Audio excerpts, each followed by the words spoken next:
नमस्कार, मैं श्रेया और आप देख रहे हैं डिजिटल इंडिया न्यूज। और अब बढ़ते हैं खबरों की ओर। वारिस पंजाब के खालिस्तान समर्थक मेरी हत्या की साजिश रच रहे हैं, रवनीत सिंह बिट्टू का बयान आया है, जहां केंद्रीय मंत्री रवनीत सिंह बिट्टू ने आरोप लगाया कि अमृतपाल सिंह के नेतृत्व वाले वारिस पंजाब दे संगठन से जुड़े खालिस्तान समर्थक उनकी और अन्य नेताओं की हत्या की साजिश रच रहे हैं। ठाकरे परिवार की सुलह की अटकलें तेज, मनसे ने चुनावी गठबंधन से किया इनकार। राज्य और उद्धव ठाकरे के बीच संभावित सुलह को लेकर चर्चाएं चल रही हैं, लेकिन महाराष्ट्र नवनिर्माण सेना ने इसे चुनावी गठबंधन मानने से इनकार किया है। मनसे नेता संदीप देशपांडे ने कहा है कि मराठी एकता महाराष्ट्र के हित में है। महाराष्ट्र भाषा समिति ने हिंदी को कक्षा 1 से अनिवार्य करने के फैसले को किया खारिज। फडणवीस सरकार द्वारा मराठी स्कूलों में कक्षा 1 से 5 तक हिंदी को अनिवार्य बनाने के निर्णय पर भाषा समिति ने असहमति जताई है। सहमति अध्यक्ष लक्ष्मीकांत देशमुख ने मुख्यमंत्री को पत्र लिखकर इस आदेश को तुरंत रद्द करने का आग्रह किया। हिंदी थोपी नहीं जाएगी, मराठी ही अनिवार्य रहेगी। देवेंद्र फडणवीस। महाराष्ट्र में भाषा विवाद के बीच मुख्यमंत्री फडणवीस ने स्पष्ट किया कि राज्य में हिंदी थोपी नहीं जाएगी और मराठी हमेशा अनिवार्य रहेगी। उन्होंने कहा कि त्रिभाषा फॉर्मूला लागू होने के बावजूद किसी पर कोई भाषा थोपने का प्रयास नहीं होगा। नेशनल हेराल्ड केस पर कांग्रेस का आक्रामक रुख, देश भर में करेगी प्रेस कॉन्फ्रेंस। कांग्रेस ने घोषणा की है कि वह 21 से 24 अप्रैल के बीच 57 शहरों में प्रेस कॉन्फ्रेंस कर भाजपा पर नेशनल हेराल्ड मामले को लेकर के हमला बोलेगी। पार्टी प्रवक्ता पवन खेरा ने कहा कि यह मामला स्वतंत्रता संग्राम के प्रतीक पर हमला है। भारत दौरे पर अमेरिकी उपराष्ट्रपति जेडी वेंस। मोदी से आज होगी उनकी अहम मुलाकात। जेडी वेंस अपनी पहली भारत यात्रा पर हैं और आज प्रधानमंत्री नरेंद्र मोदी के साथ व्यापार, शुल्क नीति और सुरक्षा सहयोग जैसे मुद्दों पर अहम बातचीत करेंगे। जजों के अपमान पर कांग्रेस को भाजपा नेताओं का जवाब। न्यायपालिका के अपमान को लेकर कांग्रेस पर हमला करते हुए असम के मुख्यमंत्री हेमंत बिस्वा शर्मा ने ऐसे कांग्रेस नेताओं की सूची साझा की जिन्होंने अतीत में जजों की आलोचना की है।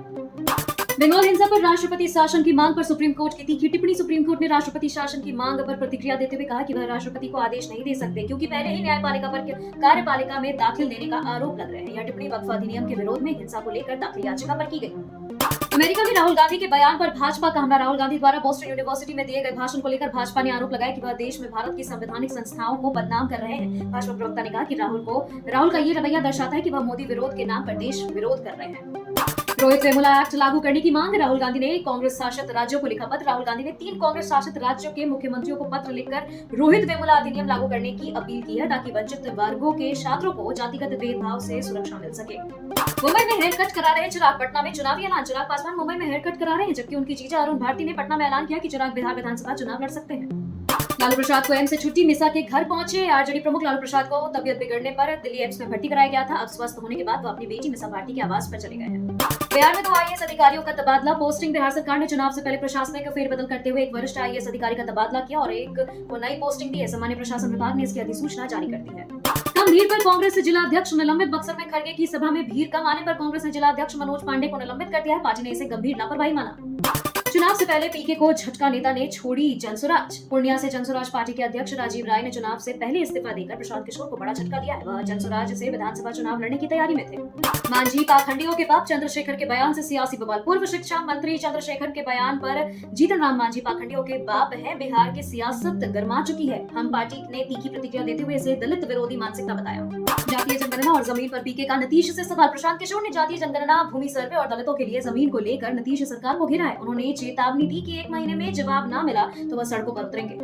अप्रैल में ही 43 डिग्री झुलसा भवनाथपुर में अप्रैल के महीने में ही तापमान 43 डिग्री सेल्सियस तक पहुंच गया है। भीषण गर्मी से छात्र, मजदूर और दुकानदार सभी परेशान हैं। 2.71 करोड़ की फर्जी निकासी। ईडी की रिपोर्ट में खुलासा। झारखंड के पेयजल विभाग में हुई 2.71 करोड़ की फर्जी निकासी की जांच में ईडी ने 22.93 करोड़ की अनियमितता पकड़ी है। रिपोर्ट में पूर्व मंत्री व अफसरों की मिलीभगत सामने आई। झारखंड में बंद कोयला खदान में लगी आग। रजरप्पा के बंद पड़ी कोयला खदान में लगी आग से इलाके में जहरीला धुआं फैल गया। स्थानीय लोगों का दावा है कि इससे करीब 10,000 लोग प्रभावित हो सकते हैं। शरद अजीत पवार की मुलाकातों से महाराष्ट्र की सियासत गर्म। महाराष्ट्र में 1 महीने में शरद पवार और अजीत पवार की 4 मुलाकातों ने सियासी हलचल बढ़ा दी है। इससे शिवसेना में असंतोष और बीजेपी की चिंता दोनों बढ़ गई है। धर्म से नफरत की राजनीति। निशिकांत दुबे पर एसवाई कुरैशी का पलटवार। भाजपा सांसद निशिकांत दुबे के बयान पर पूर्व सीईसी एसवाई कुरैशी ने कहा कि भारत में पहचान योगदान से होता है, धर्म से नहीं। उन्होंने भाजपा पर नफरत की राजनीति करने का आरोप लगाया। राज ठाकरे की चुप्पी की अपील। शिवसेना में वापसी पर सस्पेंस। राज ठाकरे ने अपने नेताओं से कहा है कि शिवसेना में वापसी पर कोई बयान न दे जब तक वह विदेश से लौट न आए। उद्धव ठाकरे एकता की अपील कर रहे हैं, लेकिन एमएनएस में असहमति दिख रही है। योगी को पीएम बनाने का था प्लान। अखिलेश यादव का दावा। अखिलेश यादव ने आरोप लगाया कि प्रयागराज के महाकुंभ में योगी आदित्यनाथ को प्रधानमंत्री पद का उम्मीदवार घोषित करने की योजना थी। उन्होंने इसे भाजपा का राजनीतिक आयोजन बताया। ब्रजभूषण का बयान वायरल। ब्रजभूषण शरण सिंह ने कहा कि अब विधायकों की कोई औकात नहीं, सारी पावर एक जगह सिमट गई है। सोशल मीडिया प्लेटफॉर्म के पॉडकास्ट में उन्होंने कहा कि अब राजनीति का तरीका बदल गया है, अब मेरे फोन का कोई असर नहीं होता, अपना काम करवाने के लिए विधायक डीएम का पैर छूते हैं।